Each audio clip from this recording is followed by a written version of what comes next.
मैं आपको एक छोटी सी कहानी सुनाता हूँ। इस कहानी को बड़े ध्यान से सुनना, बिकॉज अगर ये कहानी आपको समझ आ गई तो आप किसी भी फील्ड में कितना भी आगे बढ़ सकते हो। एक मछली समुद्र में तैर रही थी। वो तैरते तैरते तैरते तैरते किसी रास्ते से कुएं में आ गई और आ करके वहाँ पे मेंढक को बोली कि तुझे पता है समुद्र कितना बड़ा होता है? तो जो मेंढक था उसने कहा कि भाई मुझे तो नहीं पता। मछली ने कहा बहुत बड़ा होता है। तो मेंढक ने अपना हाथ किया ऐसे करके, कहता अच्छा इतना बड़ा होता है क्या? मेंढक उसने अपनी पूरी जान लगा दी, पूरा हाथ खोल दिया, कहता इतना बड़ा होता है? मछली कहती है अरे नहीं नहीं, इससे भी बहुत बड़ा होता है। उसने कहा अच्छा इतना बड़ा होता हो? उसने अपना और हाथ खोल दिया। मेंढक ने अरे नहीं भाई, इससे भी बहुत बड़ा होता है, मैं तुझे कैसे समझाऊं? अच्छा तो फिर इसका मतलब वहां से लेकर के वो जो दीवार दिख रही है कुएं की, जो एक तरफ दीवार थी और दूसरी तरफ थी, वहां से लेकर के वहां तक इतना बड़ा होता होगा? उसने कहा नहीं नहीं, इससे भी बड़ा होता है। और मेंढक बोला कि तू झूठ बोल रही है, क्योंकि इसके आगे तो कुछ है ही नहीं, इस दीवार के आगे तो कुछ है ही नहीं। तो इसका मतलब मेंढक भी सच बोल रहा है और मछली भी सच बोल रही है। मेंढक को क्या करना है, थोड़ी देर के लिए अपने दिमाग को खोलना है और सिर्फ अज्यूम करना है कि शायद हो सकता है मछली झूठ बोल रही हो सकता है सच बोल रही हो, तब उसके चांसेस हैं उस समुद्र तक जाने के, नहीं तो वो जा ही नहीं सकता, वो जिंदगी भर कुएं में ही रहेगा।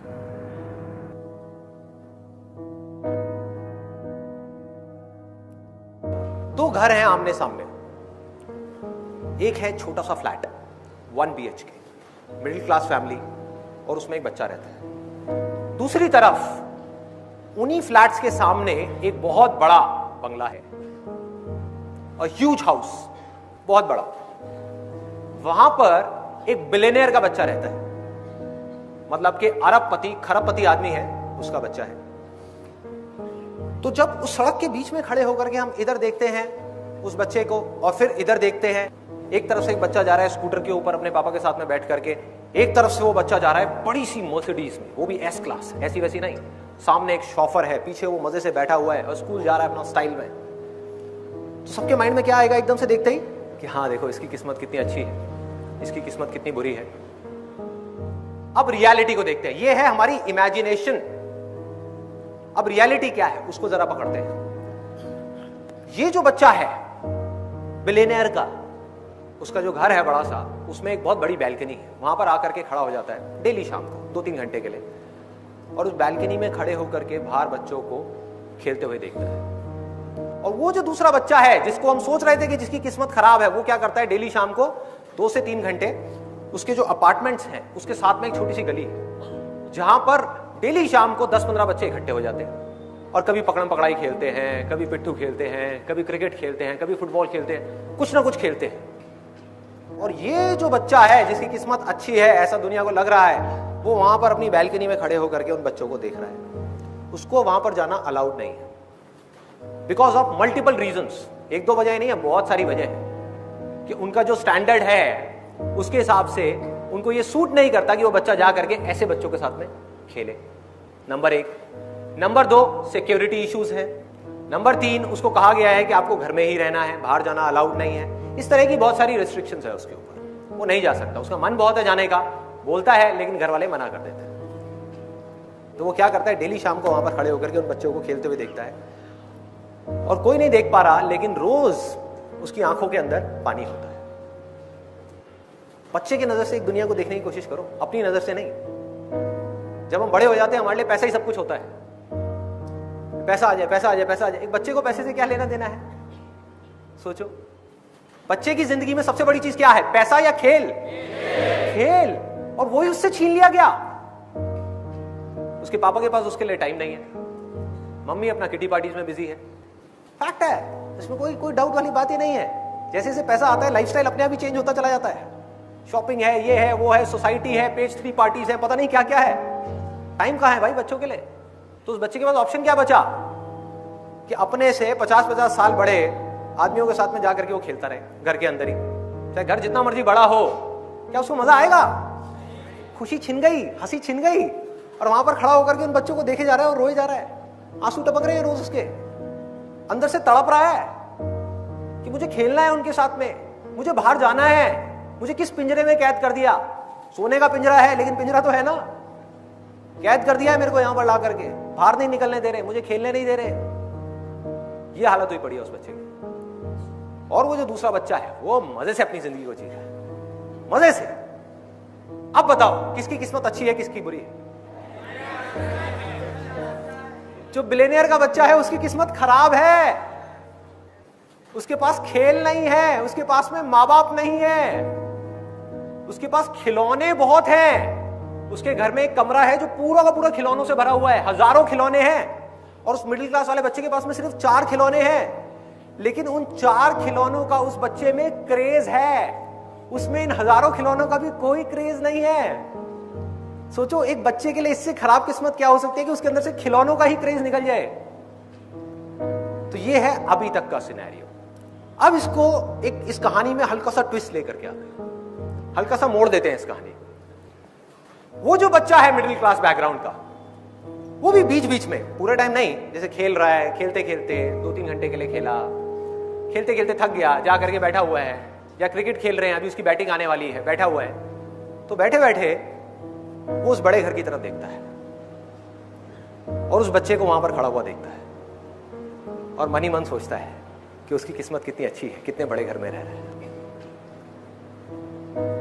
कि हमारा ऐसा घर क्यों नहीं है, हमारे पास ऐसी गाड़ी क्यों नहीं है, मेरे पापा के पास में स्कूटर क्यों है, मर्सिडीज क्यों नहीं है, इतना बड़ा घर क्यों नहीं है, घर के अंदर इतनी बड़ी लॉन क्यों नहीं है, इतने सारे नौकर क्यों नहीं है, इतने अच्छे कपड़े क्यों नहीं है, इतने सारे टॉयज क्यों नहीं है।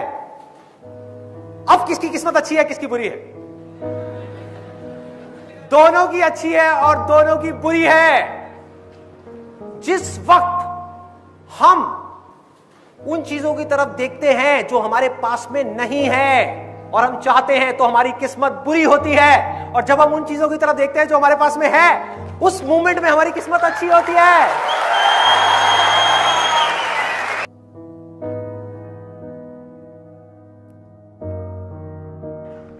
और एक तरफ डीप वाटर है, एक तरफ शैलो वाटर है।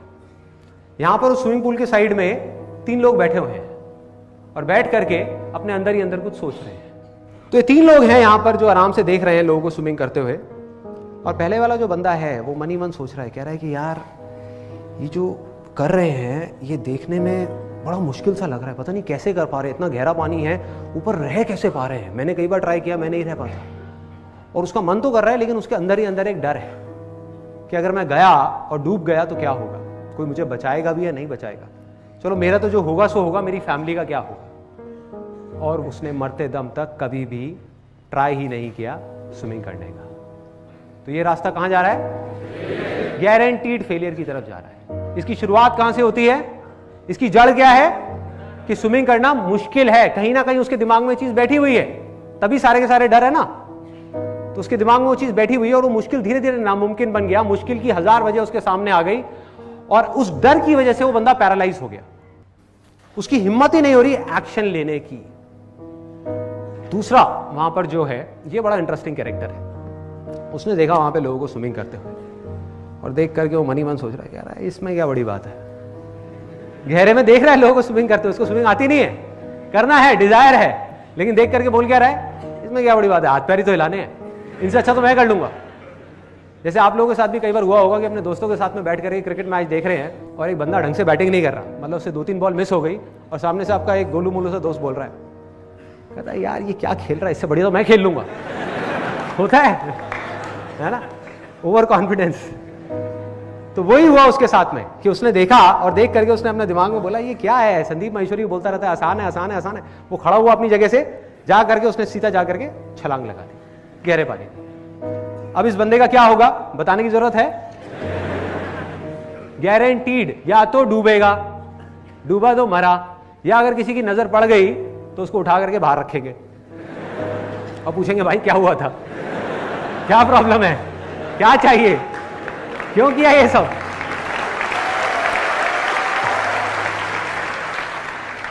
और ये भी रास्ता गारंटीड फेलियर की तरफ जा रहा है, क्योंकि जल्दीबाजी में बिना सोचे समझे, बिना एक काम को सीखे कि करना कैसे है, हम सीधा जा करके गहरे पानी में छलांग लगा देते हैं। ये 2 एक्सट्रीम सिचुएशंस हैं। एक तरफ तो हमारे दिमाग में एक डर बैठा हुआ है, एक तरफ इतनी जल्दीबाजी है कि बिना सोचे समझे हम एकदम से छलांग लगा रहे हैं।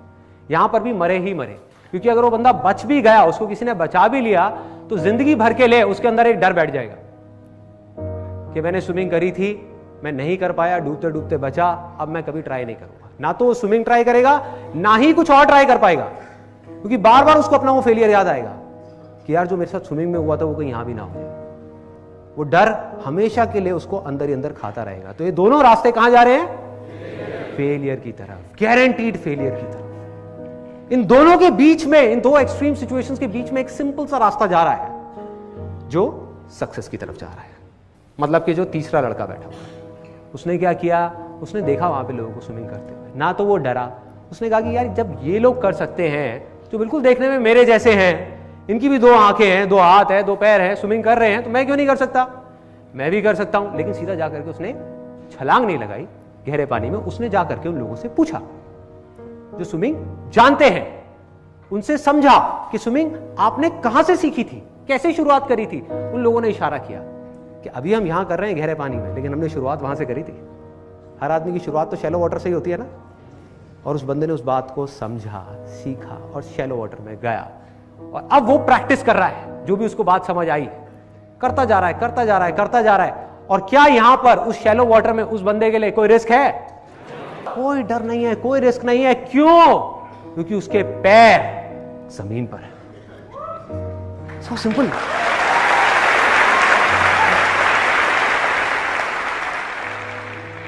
तो उसने क्या किया, जा करके शैलो वाटर में स्विमिंग को करना सीखा। धीरे धीरे ट्राई करता रहा, उसको स्विमिंग आ गई। अभी भी डीप वाटर में जा करके सीधा सेंटर में नहीं गया वो, क्योंकि उसको पता है कि अगर मेरी टक्कर हुई तो डूबा तो कोई बचाने वाला भी नहीं होगा। तो वो साइड साइड में स्विमिंग कर रहा है गहरे पानी में, शैलो में सीखने के बाद में, ताकि अगर कभी डूबा तो पास में रॉड है जिसको पकड़ा जा सकता है, बचा जा सकता है। जब वहां पर एक्सपर्ट हो गया तो वो कहां गया? गहरे पानी। किसने रोका है? अब उसको आ गई है स्विमिंग, तो अब वो गहरे पानी में स्विमिंग कर रहा है तरह तरह से, और अपने आप ही सीखता चला जा रहा है। कभी सीधी स्विमिंग, कभी उल्टी स्विमिंग, कभी डाइव मार रहा है, कभी कुछ कर रहा है। और जब वो एक्सपर्ट हो गया और अभी भी उसका कोई डिजायर है कि और आगे बढ़ूं, तो क्या अब वो यहां से निकल करके एक बड़ी और गहरी नदी में स्विमिंग कर सकता है? यस और नो? यस। अगर वो चाहे तो कर सकता है, क्योंकि अब वो स्विमिंग सीख चुका है, जो दुनिया के लिए देखने में नेक्स्ट टू इम्पॉसिबल है, क्योंकि उसने इतनी प्रैक्टिस करी है वहां पर कि उसके लिए नदी में स्विमिंग करना कोई बड़ी बात नहीं है। चाहे लहरों के साथ तैरना हो, चाहे लहरों को चीरते हुए आगे बढ़ना हो।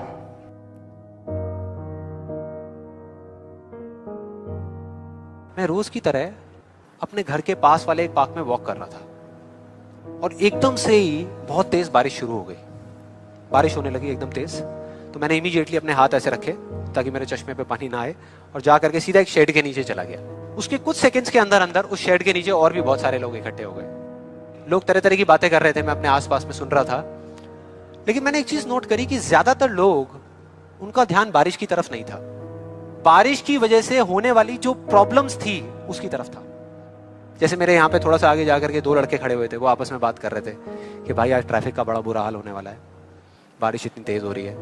तो वो इस तरीके की बातें कर रहे हैं। एक वहां पे अंकल जी थे पीछे, वाइफ को बोल रहे थे कि भाई मैंने तेरे को पहले ही कहा था कि छाता रख ले, छाता रख ले, अब देख मैं ऑफिस के लिए लेट हो जाऊंगा। तो इस तरह की बातें हो रही थी, तरह तरह की। तभी मैंने एकदम से देखा कि सामने से, मतलब मैं यहाँ खड़ा हुआ था, मेरे यहाँ पे एक लड़का खड़ा हुआ था, मुझे अभी भी एग्जैक्ट याद है। वो लड़का इनफैक्ट वो काफी बड़ा कैरेक्टर था, बहुत सीरियस, मतलब बहुत टेंशन में था वो। हुआ क्या था, उसकी जेब में एक नोट पड़ा हुआ था जो गीला हो गया था, 20 रुपए का। तो उसको हिला हिला करके सुखाई जा रहा है, उसको फूंक मार रहा और ये सब चीजें। तो मैं पहले, मेरा ध्यान उसकी तरफ था, फिर मैंने जैसे ही उधर देखा तो उधर से एक आदमी आ रहा था शेड की तरफ। उसका भी एक हाथ ऐसे था, लेकिन दूसरे हाथ से उसने अपनी बच्ची का हाथ पकड़ा हुआ था, छोटी सी बच्ची, 4-5 साल की, बड़ी प्यारी बच्ची। फर्क ये था कि उस बच्ची का हाथ ऐसे नहीं था, उसका हाथ ऐसे था, ऐसे था। और वो बच्ची बड़ी प्यारी प्यारी हरकतें कर रही थी। मैंने देखा वहां से, ऐसे उसका हाथ था, बार बार उस पर पानी की बूंदें गिर रही, वो इकट्ठा कर रही और पी रही, इकट्ठा कर रही और पी रही, इकट्ठा कर रही और पी रही। तो जैसे ही वो शेड के पास आए, मैं थोड़ा सा साइड हो गया। तो इधर वो मेरे नोट सुखाने की मशीन थी, इधर मैं सोच रहा था अपने भी नोट निकाल के दे दूं, भाई ये भी सुखा दे।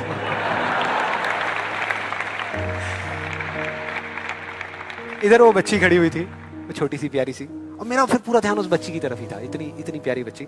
और इधर उसके पापा अपने मोबाइल पे कुछ काम कर रहे थे। वो बच्ची को अभी भी चैन नहीं आया, शेड के नीचे आ गई, लेकिन अभी भी बार बार अपना हाथ बाहर निकाल के, एक हाथ से पापा को पकड़ा हुआ डर रही, दूसरे हाथ से ऐसे बाहर निकाल के बार बार पानी भर रही और पी रही, कभी पानी भर रही अपने मुंह पे फेंक रही। फिर थोड़ी देर बाद पता नहीं उसके मन में क्या आया, उसने अपने पापा से पूछा कि पापा ये बारिश रोज क्यों नहीं होती? बड़ा अजीब सा क्वेश्चन था।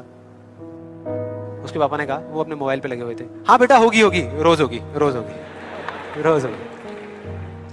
वो बच्ची फिर अपने खेल में लग गई। फिर थोड़ी देर बाद पता नहीं क्यों उसने दोबारा से पूछा अपने पापा से, बताओ ना पापा रोज क्यों नहीं होती? इस बार उसको कोई जवाब नहीं मिला, लेकिन मुझे मिल गया। मुझे सब कुछ समझ आ गया कि क्या वो वजह है, क्या फर्क होता है उन लोगों में जो खुद के सबसे अच्छे दोस्त होते हैं और खुद के सबसे अच्छे दुश्मन होते हैं। क्या फर्क है उन दोनों लोगों में? देखो बहुत सिंपल है। जब बारिश होती है आसमान से, हम सबके ऊपर होती है, क्या एक जैसे होती है या अलग अलग तरीके से होती है?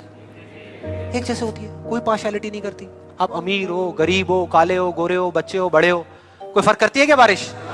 नहीं करती, सब पे एक जैसी होती है। बिल्कुल उसी तरह से वो शक्ति, वो एनर्जी जिससे पूरी दुनिया चल रही है, जिससे अभी अगर आप अभी फील करने की कोशिश करो, आपकी सांसें चल रही है, मेरी सांसें चल रही है। जिस शक्ति में इतनी ताकत है कि अगर वो चाहे तो एक सेकंड भी नहीं लगेगा, इस पूरी दुनिया को खत्म कर सकती है, और एक सेकंड के 1 करोड़वें हिस्से में इस दुनिया को दोबारा से बना भी सकती है। उसको आप साइंटिफिकली चाहे एनर्जी का नाम दे दो, चाहे स्पिरिचुअली भगवान कहो, आत्मा कहो, परमात्मा कहो, कुछ भी कहते रहो, उससे कोई फर्क नहीं पड़ता। और बिल्कुल उस बारिश की तरह उस शक्ति की भी बारिश हम सब पर होती रहती है, उस एनर्जी की भी बारिश होती रहती है, और सब पर एक जैसे होती है। फिर चाहे आप अमिताभ बच्चन हो, बिल गेट्स हो, कोई भी हो, कोई फर्क नहीं पड़ता। आप स्टेज पे खड़े हो या वहां बैठे हो, कोई फर्क नहीं पड़ता। तो फर्क क्या है? देखो बहुत सिंपल है, वही फर्क जो उस बारिश में था, जो मैंने नोट किया उस बच्ची के बीच में और औरों के बीच में। कुछ लोगों का हाथ ऐसे होता है और कुछ का ऐसे होता है, यही फर्क।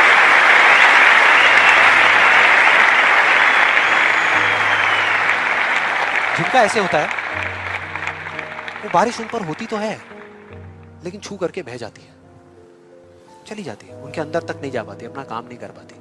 लेकिन जिनका ऐसे होता है, वो उसको पी लेते हैं, उनके अंदर चली जाती है, और उसके बाद में जो काम करती है वो एनर्जी करती है, नाम इंसान का हो जाता है।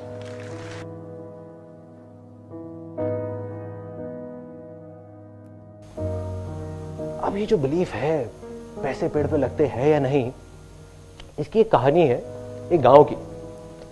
एक गांव में 2 दोस्त होते थे और उनका काम था कि वो कुछ नहीं करते थे पूरा दिन। ऐसे बहुत सारे लोग होते हैं,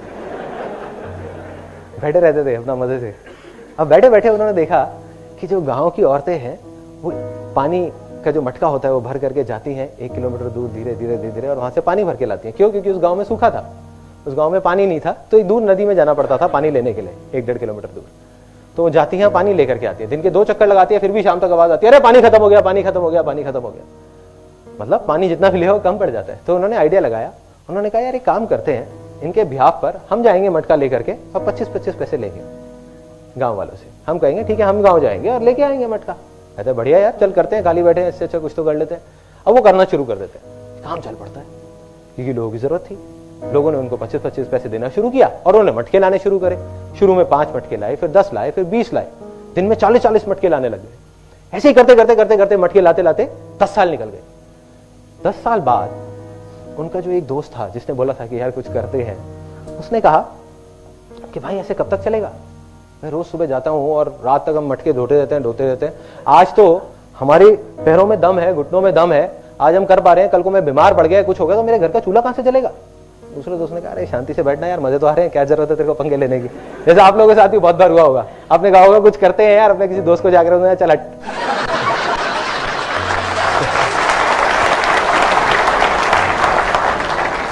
तो क्या हुआ, वो गया और जा करके उसने कहा भाई मुझे तो कुछ करना है। वो दूसरे गांव में चला गया, जा करके देखने लगा लोगों को, उसने कहा कुछ करना है, उसको नहीं पता था क्या करना है। उसने एक बड़ी मजेदार सी चीज देखी एक दूसरे गांव में। वहां पे देखा उसने कि एक सुराही है मटके की। एक कुम्हार ने एक सुराही सी बनाई है, उनके गांव में तो सिर्फ मटके होते थे, और उसमें आगे एक नल सी निकली हुई है जहां पे लोग कपड़ा फंसा के रखते हैं ताकि अंदर हाथ ना डालना पड़े और हाथ गंदा ना हो। उसने कहा यार ये बहुत बढ़िया चीज है। उस टाइम तक मेटल की चीजें नहीं होती थी, वो सब नहीं होता था। तो उसने कहा यार ये बहुत बढ़िया चीज है, ये पाइप सी जो चीज है, अगर इसको मैं कुम्हार से बात करूं और थोड़ा और बड़ा कर दे तो क्या होगा, एक पाइपलाइन बन सकती है। जब इतनी बन सकती है तो इतनी भी बन सकती है ना। तो उसने कहा कि यार एक काम करते हैं, इसको बड़ा करते हैं। वो बहुत एक्साइटेड हो गया। उसने कहा और किसी तरीके से इतनी बड़ी हो जाए कि अगर नदी से गांव तक आ जाए तो पूरी पूरी पाइपलाइन आ जाएगी, यहीं बैठे बैठे पानी आ जाएगा। उसने आकर के अपने दोस्त को बताया। उसने कहा तू पागल हो गया, तुझे पता है कितनी प्रॉब्लम्स आएंगी, पता भी है, मिट्टी की पाइपलाइन टूट जाएगी, उसमें कंकड़ फंस जाएंगे, पानी नहीं आएगा। एंड में उसने कह दिया हो ही नहीं सकता, चल बैठ जा शांति से। उसके पास 1000 वजह थी वो पाइपलाइन ना बनाने की, लेकिन उस बंदे के पास सिर्फ एक वजह थी पाइपलाइन बनाने की कि भाई मुझे तो बनानी है।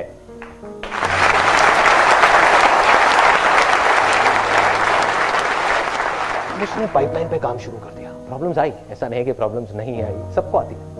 प्रॉब्लम्स आई, लेकिन पाइपलाइन बनके तैयार हो गई 3 महीने बाद। और जब पाइपलाइन तैयार हुई तो क्या हुआ, पानी आने लग गया वहां से। ये साइंटिफिक बात किसने बताई?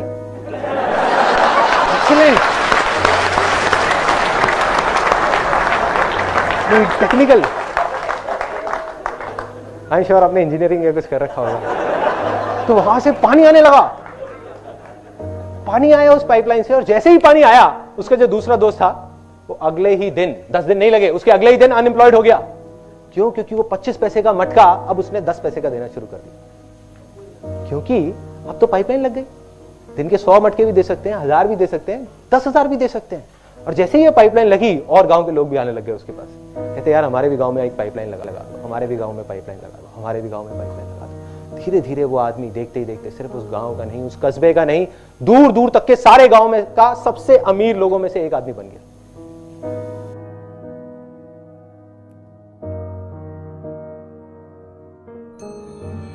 ये कहानी है 2 बच्चों की जो एक गांव में रहते थे।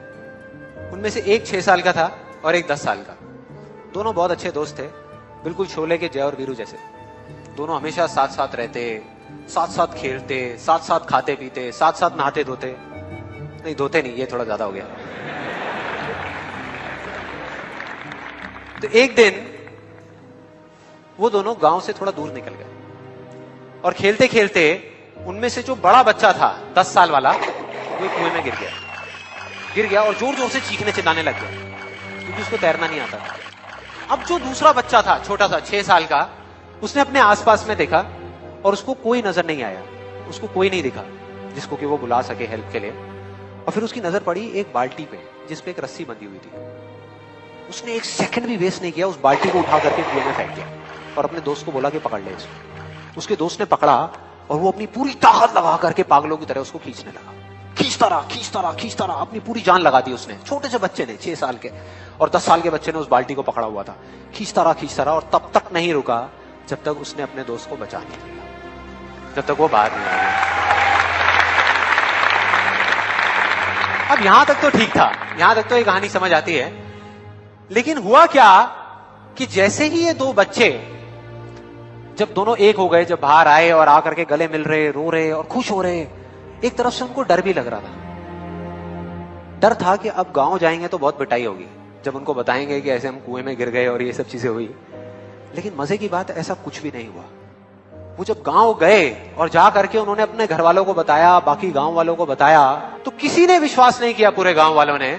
और वो अपनी जगह बिल्कुल ठीक थे, क्योंकि उस बच्चे में इतनी ताकत भी नहीं थी कि वो एक बाल्टी पानी से भरी हुई वो उठा सके।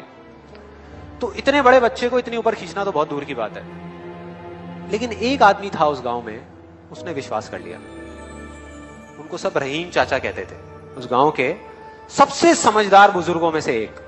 और सबको लगा कि यार ये कभी झूठ नहीं बोलते, अगर ये कह रहे हैं तो जरूर कोई ना कोई बात होगी, कोई ना कोई वजह होगी जिस वजह से ऐसा कह रहे हैं।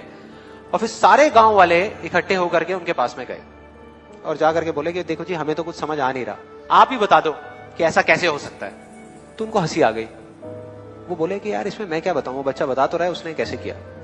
बाल्टी को उठा करके कुएं में फेंका, उसके दोस्त ने बाल्टी को पकड़ा, उसने रस्सी को खींचा और अपने दोस्त को बचा लिया।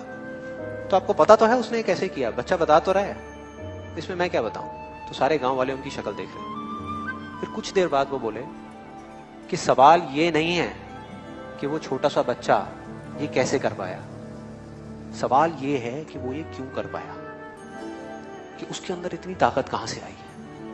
और बोले इसका सिर्फ एक जवाब है, सिर्फ एक, कि जिस वक्त उस बच्चे ने ये किया, उस टाइम पे उस जगह पर दूर दूर तक कोई नहीं था उस बच्चे को ये बताने वाला कि तू ये नहीं कर सकता।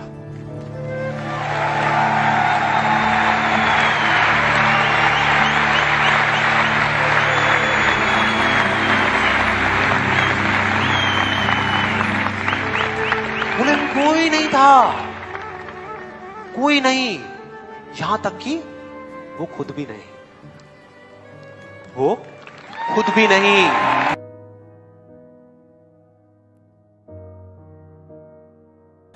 तो उसके अंदर जब मैं जाता गया तो एक बड़ी इंटरेस्टिंग सी कहानी मिली जहां पर हर इस सवाल का जवाब छुपा हुआ था। और ये कहानी ऐसी है जो शायद आपने मेरी तरह ही पता नहीं कितनी बार सुनी होगी, बहुत बार सुनी होगी। ये महाभारत की कहानी है। एक बार अपने एक आश्रम में द्रोणाचार्य का नाम सुना है सबने? द्रोणाचार्य, उन्होंने 5 पांडवों को बुलाया किसी चीज के लिए, और जहां वो लोग खड़े थे, जहां पर वो गुरु द्रोणाचार्य खड़े थे और साथ में वो 5 पांडव खड़े थे, उसके सामने एक नदी थी, उसके सामने एक पेड़ के ऊपर एक बर्ड को रख दिया, एक लकड़ी की बर्ड को, लकड़ी के पक्षी को रख दिया, और उन 5 को बोला कि जा करके इस पे निशाना लगाना है, निशाना लगाना है इसकी आंख पे, इसकी आंख पे निशाना लगाना है। और एक एक करके उनको बुलाया। सबसे पहले आया युधिष्ठिर, वहां पर आकर के खड़ा हो गया। अब इस कहानी को ना थोड़ा सा ध्यान से सुनना, बिकॉज हो सकता है आपने बहुत बार सुनी होगी लेकिन ये सोच करके छोड़ दी होगी कि हाँ ठीक है, तो एक कहानी है। ऐसी बहुत सारी कहानियां सुनते हैं और उसको छोड़ दिया। जबकि अगर ये कहानी समझ आ गई तो आप अपने किसी भी सपने को सच कर सकते हो। मतलब हमारा माइंड क्या करता है, इंफॉर्मेशन के लिए भूखा है हमारा ये माइंड।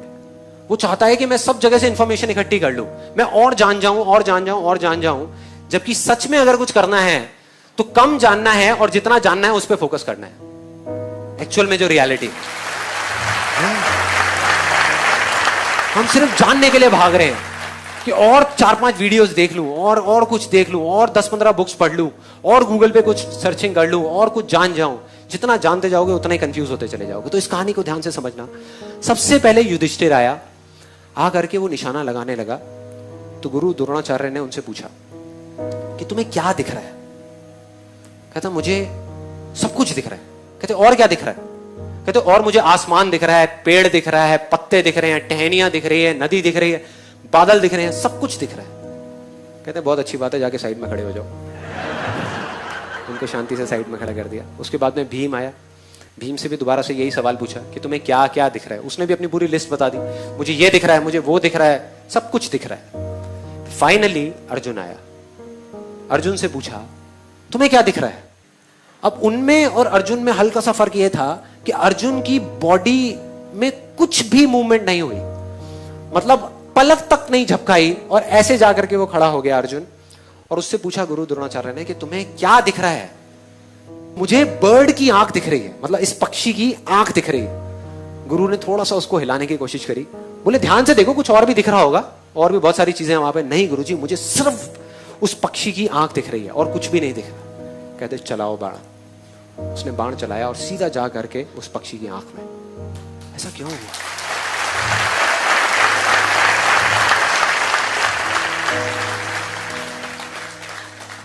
बस इतना सा फर्क है जो आदमी कामयाब हो जाता है और जो नहीं हो पाता उसमें। इतना सा फर्क है जो आदमी अपनी इल्यूजन को रियलिटी बना पाता है और नहीं बना पाता उसमें। फोकस का, फोकस का।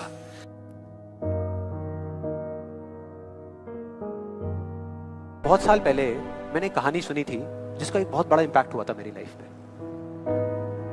ये कहानी है एक ऑफिस की और उसके एम्प्लॉइज की। एक बार एक ऑफिस में जितने भी एम्प्लॉइज सुबह सुबह जब ऑफिस आते हैं अपने अपने कैबिन में, तो उनकी डेस्क के ऊपर एक लेटर पड़ा होता है, एक लेटर रखा हुआ होता है, और उस लेटर में लिखा था कि वो इंसान, इस कंपनी का वो एम्प्लॉय जिसकी वजह से आपकी प्रमोशन नहीं हो रही थी या जिसकी वजह से आप आगे नहीं बढ़ पा रहे थे, उसकी डेथ हो गई, वो मर गया है। और अब अगर आप आखिरी बार उस एम्प्लॉय की शक्ल देखना चाहते हैं तो ये एड्रेस है, यहां पर अगले 1 घंटे में पहुंच जाइए। जैसे ही उस एड्रेस पे गए तो वहां पर एक कॉफिन पड़ा हुआ था। कॉफिन होता है, उसको जब लोगों ने दूर से देखा तो एक तरफ तो सबको दुख हो रहा था, बुरा लग रहा था कि यार ये नहीं होना चाहिए था, और दूसरी तरफ से उनको थोड़ी बहुत खुशी भी हो रही थी कि चलो अच्छा है, मेरी रास्ते का जो सबसे बड़ा पत्थर था वो हट गया। लेकिन फिर एक एक करके जैसे ही वो लोग उस कॉफिन के पास गए और जा करके उन्होंने उस एम्प्लॉय की शक्ल देखी उस कॉफिन के अंदर, तो उन्हें खुद पे शर्म आने लगी, क्योंकि उस कॉफिन में कोई नहीं था, सिर्फ एक शीशा था, एक मिरर था जिसमें उनकी खुद की शक्ल दिख रही थी।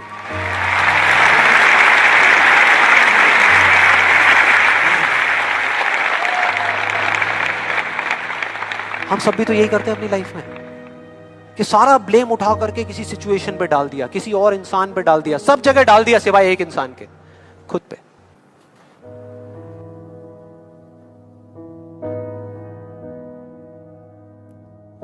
ये कहानी है 1938 की, कैरली नाम के एक आदमी की, हंगेरियन आर्मी में, हंगरी करके एक कंट्री है, उसकी आर्मी में था, और वो उस कंट्री का बेस्ट पिस्टल शूटर था। पिस्टल शूटर, जितनी भी नेशनल चैंपियनशिप्स हुई थी उस कंट्री में, उसको वो जीत चुका था, और सबको ऑलमोस्ट कंफर्म था कि 1940s में जो ओलंपिक्स होने वाले हैं उसमें गोल्ड मेडल केरली को ही मिलेगा। सब कंफर्म था, मतलब सब सेट हो चुका था, और उसने सालों से ट्रेनिंग करी थी। उसका एक ही सपना था, एक ही फोकस था कि मुझे अपने इस हाथ को दुनिया का बेस्ट शूटिंग हैंड बनाना है, बेस्ट बनाना है, बेस्ट बनाना है, और वो कामयाब हो गया। उसने बना लिया बेस्ट शूटिंग हैंड। सिर्फ 2 साल का फर्क था। 1938 में एक आर्मी का ट्रेनिंग कैंप चल रहा था, क्योंकि वो आर्मी में था, तो एक एक्सीडेंट हो गया। उसके उसी हाथ में जिससे उसने गोल्ड मेडल जीतना था, उसमें एक हैंड ग्रेनेड फट गया और वो हाथ चला गया, कट गया हाथ, और इतने बुरे तरीके से गया कि दोबारा कभी नहीं आया। मतलब सब खत्म, जो उसका सपना था, जो फोकस था, सब खत्म, रातों रात खत्म। उसकी जगह कोई भी और होता हम में से तो क्या करता? क्या करता? सरेंडर कर देता, या सारा ब्लेम उठा करके भगवान पे डाल देता। भगवान आप ऐसा कैसे कर सकते हो मेरे साथ में? कैसे कर सकते हो कि मेरा जिंदगी का सिर्फ और सिर्फ एक सपना, एक ही फोकस, मैंने सब कुछ सही किया, और लास्ट मोमेंट पे जब मैं वो करने ही वाला था अपने सपने को सच, आपने सब कुछ खत्म कर दिया, मुझसे मेरा सब कुछ छीन लिया, सब कुछ ले लिया, और रोने लग जाता। और दुनिया उसको समझ जाती। जो वो जाता और जाकर के रोता तो उसको 10 कंधे मिल जाते सर रखने के लिए कि हाँ हाँ हाँ, हम समझ सकते हैं तेरे साथ क्या हुआ है, हम समझ सकते हैं तेरे पे क्या बीत रही है, जैसा होता है। हाँ, हम चले जाते हैं और कंधे ढूंढने लग जाते हैं कि हम गए और जा करके और वो लोग वो करते। लेकिन ये था औरों के लिए, केरली के लिए नहीं। उसका कुछ और ही मिशन था। उसके पास 2 रास्ते थे। एक तो ये कि वो बाकी की पूरी जिंदगी रोता रहे और कहीं जा करके छुप जाए, या जहां भी जाए लोग इसी चीज के बारे में पूरी जिंदगी बात करते रहे, या अपना जो गोल था जिसपे उसने फोकस किया हुआ था उसको पकड़ करके रखे। तो उसने फोकस किया उस पे नहीं जो चला गया था, जो उसके पास नहीं था, उसने फोकस किया उस पे जो उसके पास था। वो जो उसके पास था, और क्या था उसके पास में? एक लेफ्ट हैंड, एक ऐसा हाथ जिससे वो लिख तक नहीं सकता था। तो शूटिंग क्या करता? कितनी दूर की बात है। एक इल्यूजन था, रियलिटी नहीं थी, इल्यूजन था, भ्रम था। अगर उस टाइम पे उसने किसी को बोला होता हम में से आकर के कि मेरा ये राइट हैंड चला गया जिसपे मैंने सालों से मेहनत करी है, और अब मैं लेफ्ट हैंड से जिससे मैं लिख भी नहीं सकता, उससे मैं गोल्ड मेडल जीतने वाला हूं, या इसको, इस हाथ को मैं अपने वर्ल्ड का बेस्ट शूटिंग हैंड बनाने वाला हूं, तो हम क्या कहते? तू पागल हो गया, पागल हो गया, ये नहीं हो सकता। लेकिन उसने वेट नहीं किया, उसको परवाह नहीं थी, उसको कोई कंधा नहीं चाहिए था रोने के लिए। उसने अपना सारा फोकस उठा करके यहां डाल दिया, और सही 1 महीने बाद, 1 महीने तक उसका हॉस्पिटल में इलाज चला इस हाथ के लिए। 1 महीने बाद हॉस्पिटल से बाहर आया और अपनी ट्रेनिंग शुरू कर दी इस हाथ की। सही 1 महीने बाद उसको दर्द हो रहा था अभी भी यहाँ पे, क्योंकि ये हाथ जा चुका था और यहाँ पे दर्द, बुरी हालत, पेन, ऊपर से लेफ्ट हैंड जिसमें इतनी पावर नहीं थी उसको ट्रेन करने का दर्द, 0 से शुरू करने का दर्द। लेकिन उसने वहां पे कहीं पे फोकस नहीं किया, उसने फोकस किया सिर्फ एक गोल पे जो था कि मेरे को अपने इस हाथ को पूरी दुनिया का बेस्ट शूटिंग हैंड बनाना है, बेस्ट शूटिंग हैंड बनाना है। और उसने अपना सारा फोकस उठा करके वहां डाल दिया। ट्रेनिंग के 1 साल बाद, मतलब कि 1939 में वो वापस आया। नेशनल चैंपियनशिप्स हो रही थी वहीं पे हंगरी में, और बाकी भी बहुत सारे पिस्टल शूटर्स थे वहां पर। उनके पास आ गया और जैसे ही उन लोगों ने इसको देखा, वो चौंक गए पहले तो, फिर बड़े खुश हुए। उन्होंने जा करके उसको कांग्रेचुलेट किया, कहा कि यार देखो, ये होता है जज्बा, ये होती है स्पोर्ट्समैन स्पिरिट, कि इतना सब कुछ होने के बाद भी तुम यहां पर आए हो हमको देखने के लिए और हमारा हौसला बढ़ाने के लिए।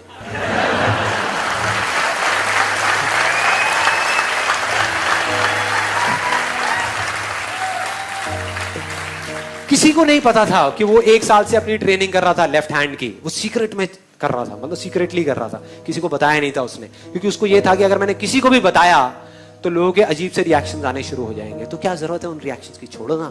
उसने फोकस किया और उसने जवाब दिया बाकी सब लोगों को जो उससे हौसला बढ़ाने की बातें कर रहे थे। कहता, मैं यहां पर तुम्हारा हौसला बढ़ाने नहीं आया, तुम्हारे साथ कॉम्पीट करने आया हूं, तुमसे लड़ने आया हूं, तैयार हो जाओ,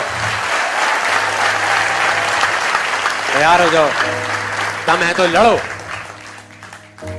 और कंपटीशन हुआ। बाकी सब वहां पर जितने भी लोग थे वो कॉम्पीट कर रहे थे अपने बेस्ट हैंड से। दोनों में से जो बेस्ट हैंड था उससे कॉम्पीट कर रहे थे, ये कॉम्पीट कर रहा था अपने ओनली हैंड से, ओनली हैंड से। कौन जीता? The man with the only hand, Karoly जीत गया, नेशनल चैंपियनशिप जीत गया।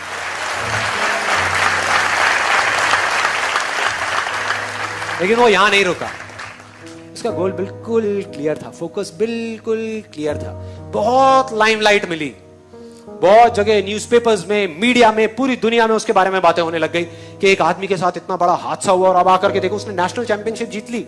कोई भी और होता उसका दिमाग खराब हो जाता। 4 जगह टीवी इंटरव्यूज में चला जाता, यहां चला जाता, वहां चला जाता, मीडिया में, यहां पे वहां पे। दिमाग खराब होने में 1 सेकंड लगता है, डिस्ट्रैक्ट होने में 1 सेकंड लगता है, फोकस हटने में 1 सेकंड लगता है, मतलब वो सेलिब्रिटी बन जाता, वहां के बिग बॉस में चला जाता।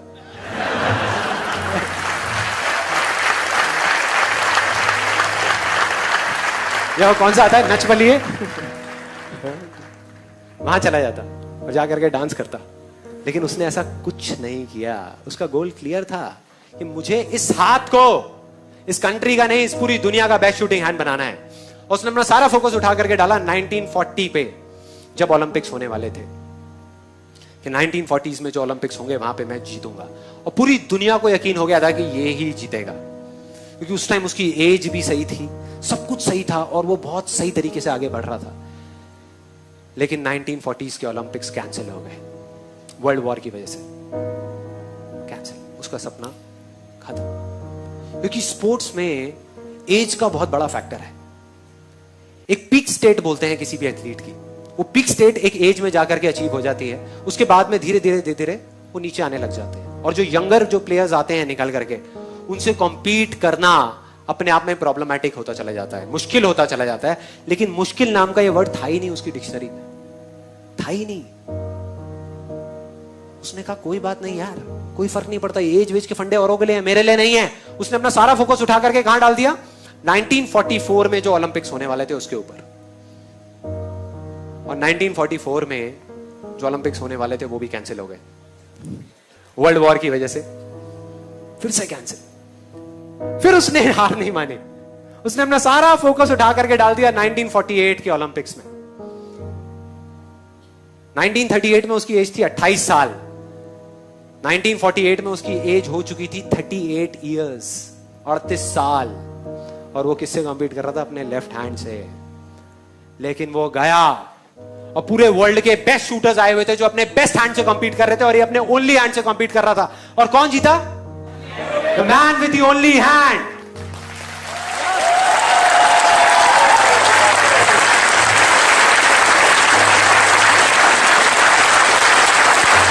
जीत गया। और पूरी दुनिया हिल गई कि ये कैसे हो सकता है। पूरी दुनिया के लिए एक इल्यूजन जैसा था जो रियलिटी बन चुका था। सिर्फ एक आदमी के फोकस करने की वजह से उसने फोकस किया अपनी ड्रीम पे और वो सच हो गया, ओलंपिक्स में गोल्ड मेडल। लेकिन वो तब भी नहीं रुका। 1952 ओलंपिक्स दोबारा कॉम्पीट किया उसने, और इस बार गोल्ड मेडल कौन जीता? कैरली दोबारा जीत गया 4 साल बाद दोबारा से, और पूरी की पूरी हिस्ट्री को बदल करके रख दिया ओलंपिक्स की। इस पर्टिकुलर कंपटीशन में उससे पहले किसी भी एथलीट ने लगातार 2 गोल्ड मेडल्स नहीं जीते थे। और किसने जीता? कैरली।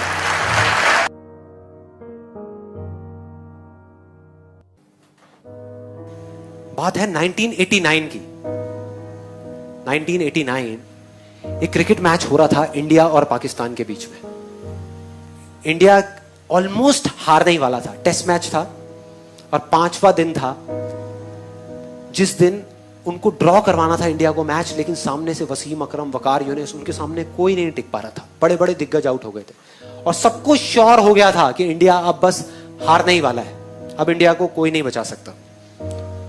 उस टाइम पे जब अजरुद्दीन, रवि शास्त्री, श्रीकांत जैसे बड़े बड़े प्लेयर्स आउट हो गए, तो एक 16 साल का लड़का आकर के पिच पे खड़ा हो गया वकार यूनिस के सामने, और वहां पर बाकी के जितने भी प्लेयर्स थे उन सबकी ये वर्डिंग है कि उससे फास्ट पिच हमने अपनी पूरी लाइफ में नहीं देखी।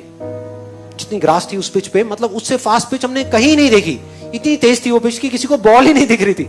खेलते क्या, बॉल तक नहीं दिख रही थी, इतनी तेज आ रही थी बॉल। और वो 16 साल का लड़का वहां पे खड़ा हुआ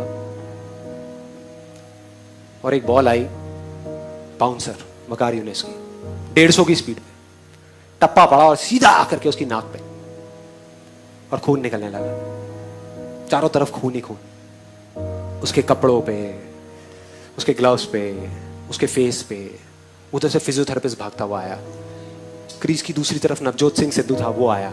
सब आकर के खड़े हो गए। पाकिस्तान के सारे प्लेयर्स भागते हुए आए देखने के लिए कि भाई क्या हुआ क्या हुआ। और सब तरफ खून ही खून। उधर से फिजियोथेरेपिस्ट आया, आकर के उसने रुई रखी नाक पे खून को रोकने के लिए, लेकिन खून निकले जा रहा है इधर उधर। और फिर सिद्धू ने आकर के उसको बोला कि तुम ऐसा करो, तुम ना वापस चले जाओ वहां पर इंजर्ड हो करके, रिटायर्ड हर्ट हो करके, और वापस आ जाना थोड़ी देर में। तब तक ये जो इतने पेसर्स हैं वो लोग चले जाएंगे। तुम 1-2 घंटे बाद वापस आ जाना, प्रॉब्लम क्या है, और अगर ज्यादा प्रॉब्लम लग रही है तो हॉस्पिटल जाकर के इलाज करा लेना। तो ऑलमोस्ट डिसाइडेड था कि वो चला जाएगा। मतलब वो बैठा हुआ था तब तक, अपना खून ऐसे ऐसे कर रहा था। फिजियोथेरेपिस्ट उसको उठा रहा था कि भाई चलो पेविलियन में चलो, वहां पर चलो और चल के बैठो, तुम्हारा इलाज करते हैं। वो इरिटेट हो गया और उसने 2 वर्ड्स ऐसे बोले जिसने सिर्फ इंडिया की नहीं, इस पूरी दुनिया की क्रिकेट की हिस्ट्री को पलट करके रख दिया। पूरी की पूरी दुनिया की। वो 2 वर्ड्स थे, मैं खेलेगा, मैं खेलेगा।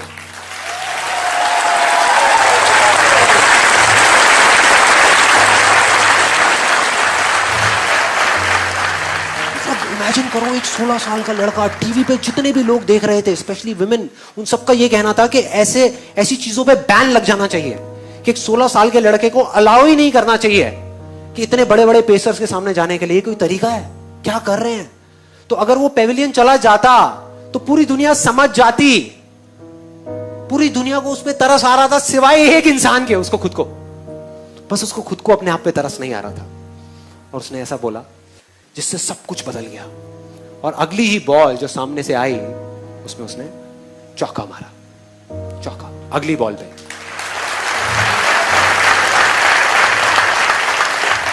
और मैंने वीडियो देखी यूट्यूब पे, चौका मारने के बाद किसी की हिम्मत नहीं हो रही थी कि वकार यूनिस की आंख में आंख डाल करके देख सके।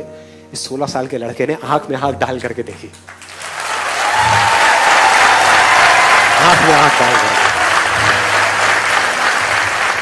एक हारा हुआ मैच, जो इंडिया हारा पड़ा था, मतलब सबको पूरा भरोसा था कि इंडिया हारेगा मैच, उस मैच को ड्रॉ करा दिया। मतलब उस मैच को बचा लिया सचिन तेंदुलकर की और सिद्धू की पार्टनरशिप। 101 रन की, 57 रन बनाए सचिन तेंदुलकर ने।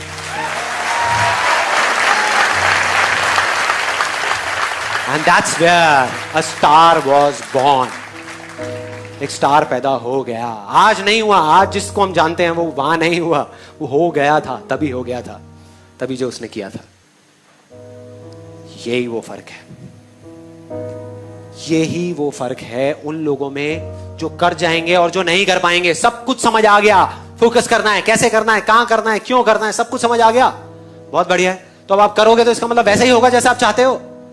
नहीं, लाइफ वो करेगी जो आपने सपने में भी एक्सपेक्ट नहीं किया। मतलब आप एक्सपेक्ट कर रहे होगे अब तो संदीप महेश्वरी ने सारा फॉर्मूला बता दिया, मैं इसको कर रहा हूं और अब तो ये होने ही वाला है, और उसका एग्जैक्ट ऑपोजिट होगा, उसका उल्टा होगा। मतलब लाइफ आकर के आपके सामने खड़ी हो जाएगी, जो लाइफ है, और वो खींच के थप्पड़ मारेगी आपके मुंह पे और आप गिर जाओगे। मतलब एक बाउंसर आएगी जो आपको लगेगी और आप चारों तरफ खून ही खून हो जाएगा। उस टाइम पे जो फर्क होगा ना एक विनर में और एक लूजर में, वो बहुत सिंपल सा है, जो उसके 10 सेकंड के अंदर अंदर पता लग जाएगा। 10 सेकंड के अंदर, 10 दिन नहीं लगेंगे, 10 सेकंड के अंदर। जो लूजर होगा वो गिरेगा और दोबारा नहीं उठेगा, स्ट्रेचर पे पेवेलियन में चला जाएगा, अपने कंफर्ट जोन में चला जाएगा, पूरी दुनिया समझ जाएगी। मतलब वो गिरेगा तो सही लेकिन दोबारा खड़ा नहीं होगा। दूसरी तरफ जो विनर है, जो जीतेगा, वो एक बार नहीं 1000 बार गिरेगा, 1000 बार गिरेगा और दोबारा से खड़ा होगा, और खड़ा होकर के बोलेगा कि मैं खेलेगा, मैं खेलेगा, मैं खेलेगा।